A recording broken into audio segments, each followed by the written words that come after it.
De retour dans nos vidéos de présentation sur les calques. Je vous ai donc montré qu'un ensemble de calques, et donc un ensemble de couches superposées, interagissaient les unes avec les autres de manière à créer une image unique. Une image qui n'existe en réalité pas, dans la mesure où elle est en permanence l'addition, la somme de toutes ces petits morceaux, petites images additionnées, mais notre œil à l'arrivée voit une image unie. En fait, pour activer ou désactiver un calque, et donc enlever une couche ou non, vous pouvez cliquer sur cet œil qui va donc faire apparaître ou disparaître le calque à volonté. Chaque calque possède un nom et une icône. Le nom, bon, là j'ai pas bien fait mon boulot, mais normalement j'aurais dû mettre un nom à chaque calque pour qu'on s'y retrouve. Là par exemple, c'est une vignette. Vignette. Là, j'aurais dû mettre netteté, etc. etc., etc. Comme vous pouvez le constater, on se retrouve rapidement avec beaucoup de calques. Donc finalement, mettre un nom, c'est plus que de la simple méthodologie ou de la simple maniaquerie.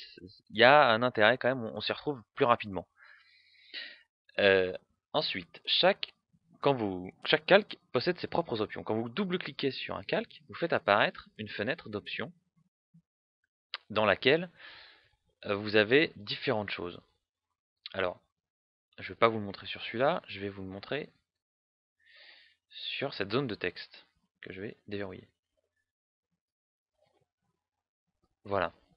La fenêtre d'options vous permet de faire pas mal de trucs, par exemple de gérer l'opacité du calque, la faire disparaître, ou la faire mettre entre les deux. Bon alors, toutes ces choses-là, c'est sensiblement équivalent, on s'en sert en gros jamais en photo. Par contre, vous avez des effets, là, sur la bande de gauche, vous avez des effets. Vous avez le très célèbre Drop Shadow, qui vous permet de faire une ombre portée. Vous voyez, pour donner du relief à votre image, vous pouvez également ajouter une ligne de contour, que je vais faire un peu plus épaisse pour bien la voir, voilà.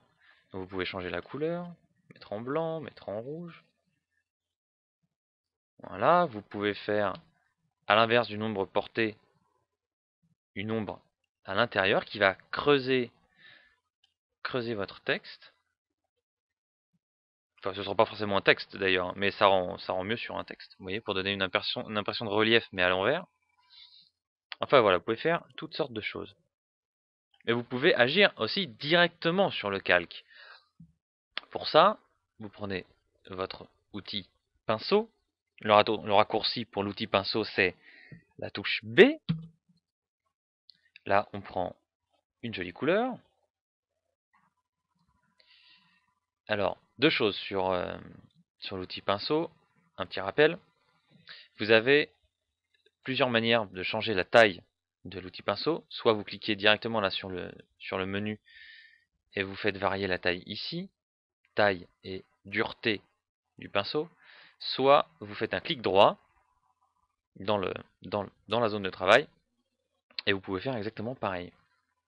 La dureté, donc deuxième rappel, un pinceau dur à 100% fera un point bien rond, tandis qu'un pinceau dur à 0% fera un point diffus.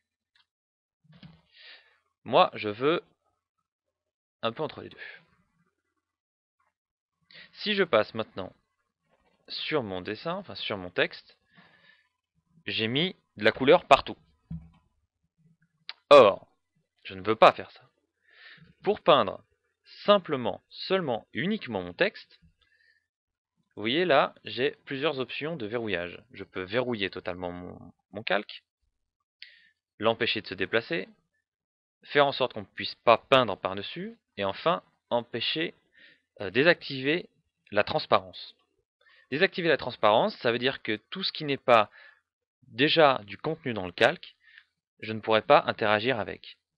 En gros, si là je passe un coup de pinceau, vous voyez, je n'agis que sur ce qui est déjà sur le calque et pas autour. Je ne peux donc pas rajouter du contenu au-delà de ce qui est déjà dans le calque, ce qui permet de faire ce genre d'effet. Mais il y a plein d'autres manières de le faire, mais ça, c'est vraiment une méthode pratique. Enfin, pour terminer avec cette vidéo de présentation, sachez que vous pouvez grouper vos calques dans des dossiers. Pour ça, il vous suffit de sélectionner les différents calques que vous voulez grouper, d'appuyer sur CTRL-G ou POM-G si vous êtes sur un Mac, et voilà un nouveau dossier. Pour ajouter des éléments dedans, vous les glissez et vous lâchez. A l'inverse, pour en enlever, vous sélectionnez et vous lâchez de la même manière en sortant du dossier. Nous avons d'autres choses à voir sur les calques et nous verrons ça dans les prochaines vidéos.